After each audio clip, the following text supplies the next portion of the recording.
2022년 7월 27일 오늘의 말씀 시작하겠습니다. 오늘 나눌 말씀은 요한계시록 9장 1절에서 6절 말씀입니다.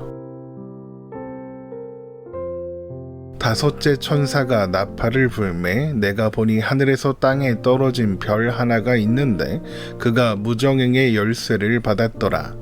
그가 무저갱을 여니 그 구멍에서 큰 화덕의 연기 같은 연기가 올라오매 해와 공기가 그 구멍의 연기로 말미암아 어두워지며 또 황충이 연기 가운데로부터 땅 위에 나오매 그들이 땅에 있는 전갈의 권세와 같은 권세를 받았더라. 그들에게 이르시되 땅의 풀이나 푸른 것이나 각종 수목은 해하지 말고 오직 이마에 하나님의 인침을 받지 아니한 사람들만 해하라 하시더라. 그러나 그들을 죽이지는 못하게 하시고 5달 동안 괴롭게만 하게 하시는데 그 괴롭게 함은 전갈이 사람을 쏠 때의 괴롭게 함과 같더라. 그날에는 사람들이 죽기를 구하여도 죽지 못하고 죽고 싶으나 죽음이 그들을 피하리로다. 아멘. 7 나팔 심판 환상이 계속되고 있는 가운데 하나님의 심판과 멸망을 선언하는 상징인 독수리가 등장하여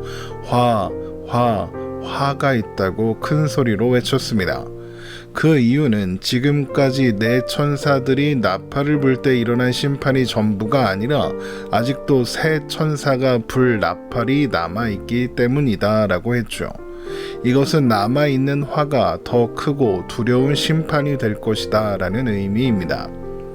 독수리가 화가 있을 것이라고 선포하며 지나간 뒤에 이제 5째 천사가 나팔을 붑니다. 그래서 하늘에서 땅에 떨어진 별 하나가 보였죠. 그런데 그가 그냥 떨어진 것이 아니라 무저갱의 열쇠를 받아서 땅에 떨어졌습니다.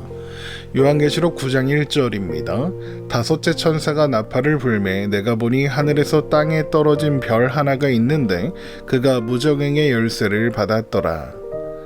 하늘에서 떨어진 별 이렇게 이야기하니까 요한계시록 8장 10절에 등장했던 하늘에서 떨어진 불같이 타는 큰 별처럼 바벨론을 상징한다 혹은 타락천사를 상징한다 이렇게 생각할 수도 있지만 이 하늘에서 떨어진 별이 내려와서 하는 일이 하나님의 심판을 실행하는 것이므로 이 별은 하나님의 뜻을 실행하기 위해 내려온 천사를 상징한다 이렇게 보는 것이 더 적절하겠습니다. 게다가 그가 받았다고 하는 무저갱의 열쇠가 원래 누구의 손에 있었을까요? 예수님께 있었습니다. 요한계시록 1장 18절입니다. 곧 살아있는 자라 내가 전에 죽었었노라 볼지어다 이제 세세토록 살아있어 사망과 음부의 열쇠를 가졌노니. 여기에서 무저갱이란 헤아릴 수 없이 깊다는 의미의 무저와 구덩이, 동굴이라는 의미의 갱이 합쳐진 단어로 이것을 정리하면 헤아릴 수 없이 깊은 구멍, 동굴이라는 뜻이죠. 그러니까 죽은 자들이 갇혀있는 감옥 같은 곳을 표현하는 단어입니다. 성경에서는 그것을 음부, 수월이라고도 부르죠. 그러니까 음부와 수월과 무저갱은 모두 같은 곳을 가리키는 표현인 것입니다. 그런데 하늘에서 떨어진 별이 예수님께서 가지고 계셨던 그 무저갱의 열쇠를 가지고 있다는 것은 예수님께서 그 별에게 열쇠를 주셨다, 맡기셨다 이런 뜻이겠죠. 그러면 예수님은 왜 그 별에게 그 열쇠를 주셨을까요? 이제 실행해야 하는 하나님의 심판을 위해서 필요했기 때문이죠. 그러므로 여기에서 하늘에서 떨어진 별은 하나님의 뜻을 행하기 위하여 하늘로부터 보냄을 받은 천사다라고 하는 것입니다. 사실 그래서 하늘에서 떨어진 별이라는 해석보다는 하늘에서 내려온 별이라고 번역하는 것이 옳을 것 같습니다. 떨어지다 라고 번역된 헬라어 피토는 떨어지다 라는 의미도 있지만 내려오다, 임하다 라는 뜻으로도 사용되는 단어이기 때문입니다. 또한 요한계시록 20장을 보면 천사가 무저갱의 열쇠를 가지고 하늘로부터 내려와서 무저갱의 문을 닫는 장면을 볼 수 있는데 이를 통해서 우리는 무저갱의 문을 열기 위해 열쇠를 가지고 내려왔던 별 또한 천사다라는 것을 알 수 있는 겁니다. 요한계시록 20장 1절에서 3절 말씀입니다. 또 내가 보매 천사가 무저갱의 열쇠와 큰 쇠사슬을 그의 손에 가지고 하늘로부터 내려와서 용을 잡으니 곧 옛 뱀이요 마귀요 사탄이라 잡아서 1000년 동안 결박하여 무저갱에 던져 넣어 잠그고 그 위에 임봉하여 1000년이 차도록 다시는 만국을 미혹하지 못하게 하였는데 그 후에는 반드시 잠깐 노일이라. 그렇게 하나님의 명령을 따라서 예수님께로부터 무저갱의 열쇠를 받아가지고 내려온 별은 무저갱의 문을 엽니다. 그러자 무저갱으로부터 큰 연기와 같은 연기가 올라와 해와 공기가 어둡게 되었죠. 요한계시록 9장 2절 말씀입니다. 그가 무저갱을 여니 그 구멍에서 큰 화덕의 연기 같은 연기가 올라오매 해와 공기가 그 구멍의 연기로 말미암아 어두워지며. 성경에서 연기는 하나님의 임재를 상징하는 존재입니다. 그런데 이 연기가 여호와의 날, 하나님의 심판의 날과 함께 등장하면 하나님의 진노를 상징하는 존재가 됩니다. 요엘서 2장 30절에서 31절 말씀입니다. 내가 이적을 하늘과 땅에 베풀리니 곧 피와 물과 연기 기둥이라. 여호와의 크고 두려운 날이 이르기 전에 해가 어두워지고 달이 핏빛같이 변하려니와. 그러니까 무저갱으로부터 올라와 해와 공기를 어둡게 한 이 연기는 하나님의 진노와 심판이 임박했다는 것을 보여주고 있는 것이죠. 그런데 그 연기 사이로 땅에 있는 전갈의 권세와 같은 권세를 받은 황충이 나오는 것이 보였습니다. 요한계시록 9장 3절입니다.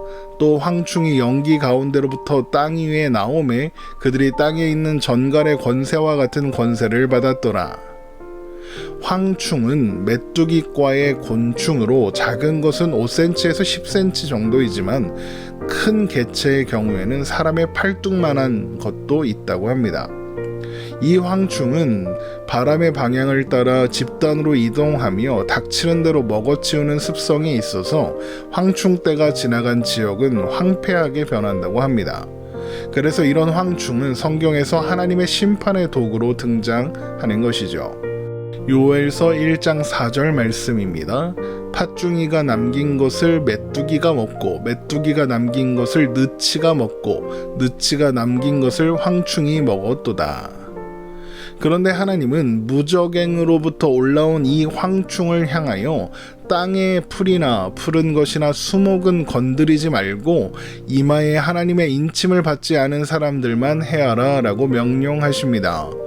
요한계시록 9장 4절입니다. 그들에게 이르시되 땅의 풀이나 푸른 것이나 각종 수목은 해하지 말고 오직 이마에 하나님의 인침을 받지 아니한 사람들만 해하라 하시더라. 그러면 하나님의 인침을 받지 아니한 사람들이 누굽니까? 요한계시록 8장을 보면 하나님의 백성들은 그 이마에 하나님의 인을 받았죠.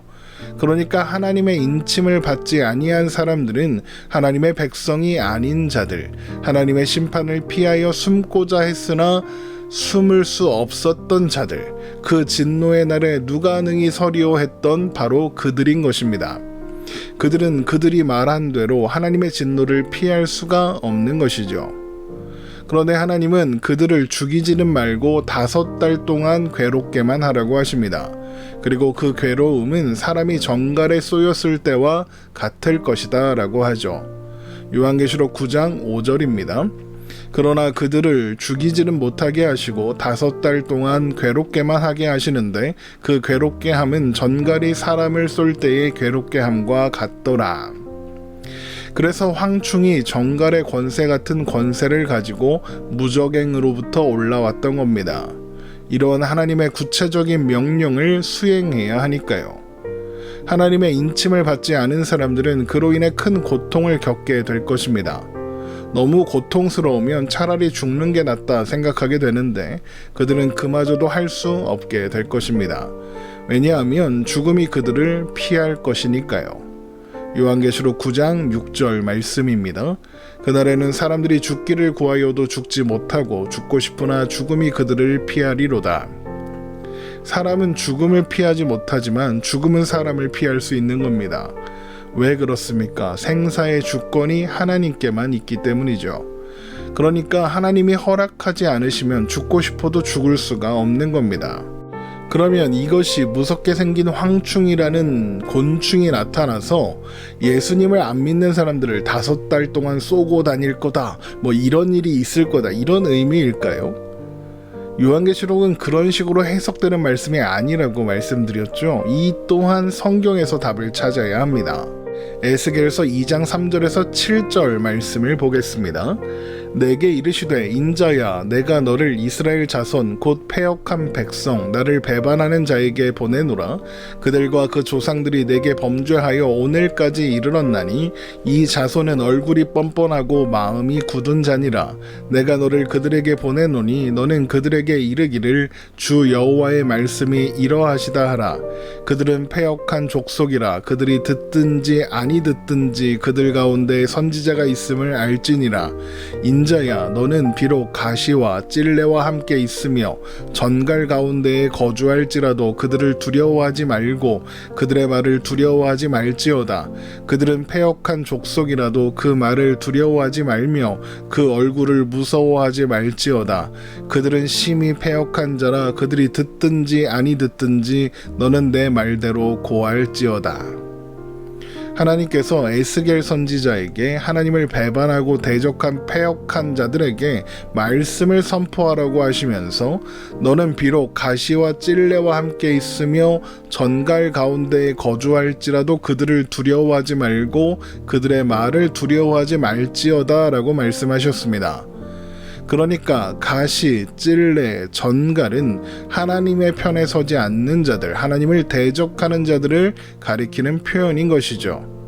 그러면 오늘 본문에서 하나님의 인침을 받지 않은 자들을 찌르는 황충 또한 하나님을 대적하는 자들, 하나님의 인침을 받지 않은 자들을 가리키는 겁니다. 그런데 그들이 또 누구를 찌릅니까? 하나님의 인침을 받지 않은 자들을 찌릅니다. 그러니까 결국 자기가 자기를 찌르는 그런 형국인 겁니다. 디모데전서 6장 9절에서 10절 말씀입니다. 부하려 하는 자들은 시험과 올무와 여러가지 어리석고 해로운 욕심에 떨어지나니 곧 사람으로 파멸과 멸망에 빠지게 하는 것이라.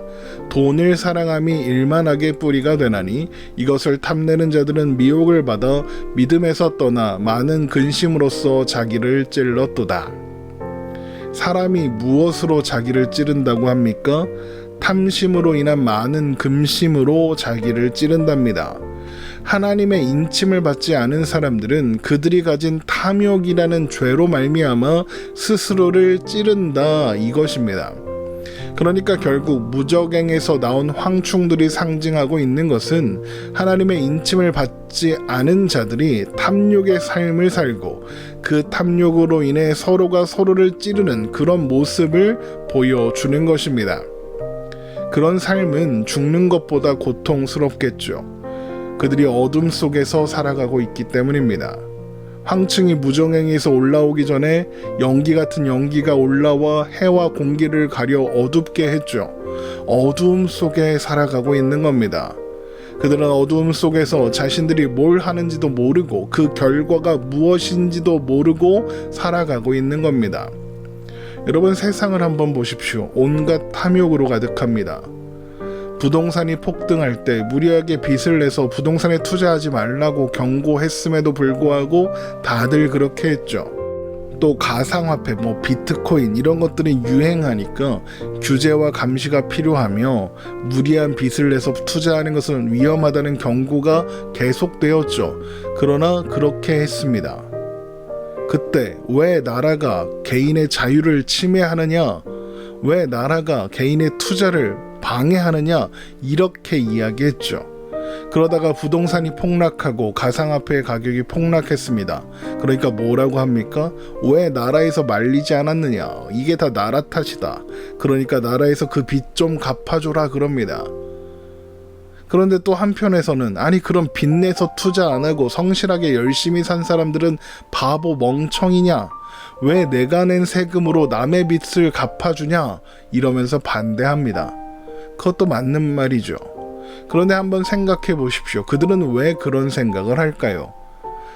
나도 할 걸. 그런 생각 때문이 아닐까요? 남이 잘 되는 꼴을 못 보는 겁니다. 빚 때문에 당장 죽겠다는 사람 일단 살려놓고 그리고 나서는 다시는 그런 짓 하지 말고 열심히 벌어서 그거 갚아라. 그럴 수도 있지 않을까요? 그런데 그냥 죽으라는 겁니다. 세상은 늘 이런 식이죠. 서로가 서로를 찌릅니다. 각자의 생각과 기준을 가지고 수단 방법을 가리지 않고 남보다 더 높은 곳에 올라가려고 합니다. 우는 자들 앞에서 웃고 웃는 자들 앞에서 웁니다. 그래서 세상에서 살아가는 것은 괴롭죠. 그런데 하나님은 에스겔 선지자에게 가시와 찔레와 정갈 가운데에서 산다 해도 두려워하지 말라고 했습니다. 어떻게 해야 그런 상황에서 두려워하지 않을 수 있을까요? 바로 그런 것들이 해를 끼칠 수 없다는 것을 알면 됩니다. 그러면 두려워하지 않을 수 있는 겁니다. 오늘 본문에서 정갈 같은 권세를 가지고 나온 황충이 공격하는 대상이 누굽니까? 하나님의 인침을 받지 않은 자들입니다. 그러면 하나님의 인침을 받은 사람들은요, 두려워할 필요가 없죠. 황충은 하나님의 인침을 받은 자들에게는 해를 끼치지 못할 테니까요. 고린도전서 15장 55절에서 58절 말씀입니다. 사망아 너의 승리가 어디 있느냐? 사망아 내가 쏘는 것이 어디 있느냐? 사망이 쏘는 것은 죄요 죄의 권능은 율법이라. 우리 주 예수 그리스도로 말미암아 우리에게 승리를 주시는 하나님께 감사하노니 그러므로 내 사랑하는 형제들아 견실하며 흔들리지 말고 항상 주의 일에 더욱 힘쓰는 자들이 되라. 이는 너희 수고가 주 안에서 헛되지 않은 줄 알미라. 우리는 탐욕 가운데 서로가 서로를 찌르고 있는 세상 가운데 살아갑니다. 그러나 우리는 두려워할 필요가 없는 거죠. 그 어떤 죄의 결과도 우리 주 예수 그리스도의 권세는 침범할 수가 없으니까요. 결국 오늘 말씀은 서로가 서로를 찌르는 세상의 현실을 보여주는 동시에 그 가운데 살아가야 하는 모든 신자들을 향하여 그런 세상에 주눅들지 말고 세상에서 잘 나가는 거 부러워하거나 또 불안해하거나 하지 말고 평안한 마음을 가지고 견실하며 흔들리지 말고 항상 주의 일에 더욱 힘쓰는 자들이 되라는 그 모든 수고가 헛되지 않을 거라는 위로이며 격려인 것입니다. 그래서 그 기간을 5달이라는 것으로 제한하고 있는 겁니다. 무슨 뜻입니까? 그것이 끝날 날이 있다는 겁니다. 세상이 끝날 날이 있는 것처럼 말입니다. 요한복음 14장 26절에서 27절 말씀입니다. 보혜사 곧 아버지께서 내 이름으로 보내실 성령 그가 너희에게 모든 것을 가르치고 내가 너희에게 말한 모든 것을 생각나게 하리라. 평안을 너희에게 끼치노니 곧 나의 평안을 너희에게 주노라. 내가 너희에게 주는 것은 세상이 주는 것과 같지 아니하니라. 너희는 마음에 근심하지도 말고 두려워하지도 말라. 이것이 하나님께서 우리에게 주시는 평안이고 기쁨입니다. 오늘 말씀 이렇게 마치겠습니다. 오늘도 복된 하루 되시기를 주님의 이름으로 축원합니다.